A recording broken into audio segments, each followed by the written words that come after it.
விஜயநகரம் விழாக்கோலம் பூண்டிருந்தது.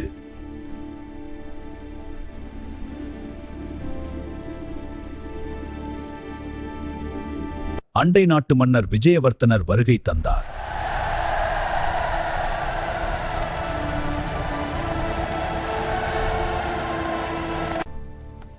தெனாலிராமன் மிகவும் அறிவுக்கூர்மை உடையவராமே, அதில் ஐயமே இல்லை.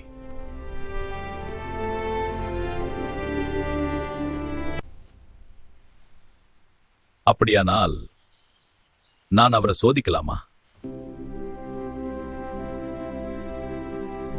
மறுநாள் அரசவை கூடியது. தெனாலிராமன் இன்னும் வரவில்லையா? அவன் நிச்சயம் வருவான், பொறுமையாக இருங்கள். அரசே, தெனாலிராமன் வந்து எனக்கு காலையில் தங்க மஞ்சள் நிறத்திலும் நடுப்பகலில் சிவப்பு நிறத்திலும் இரவில் 7 வர்ணங்களிலும் உருமாறும் அற்புத குருவி ஒன்றை கொண்டு வந்து தர வேண்டும். நாளைக்கு கொண்டு வருகிறேன் அரசே. தெனாலி தனது திட்டத்தை யோசித்தார்.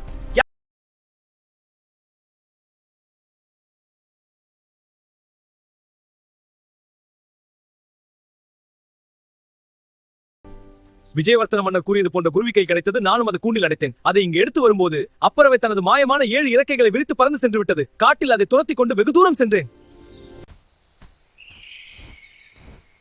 அந்த குருவி சொன்னது,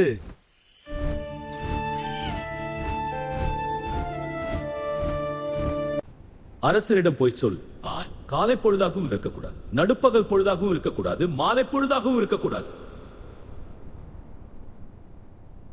வெளிச்சமாகவும் இருக்கக்கூடாது, இருளாகவும் இருக்கக்கூடாது. அந்த நேரத்தில் நானே எனது 7 இறக்கைகளால் பறந்து திரும்ப வந்து விடுவேன் என்றது. அந்த நேரம் எப்போது? அறிவின் விளையாட்டு புரிந்தது. இப்போதுதான் உங்கள் அறிவை நேரில் கண்டேன்.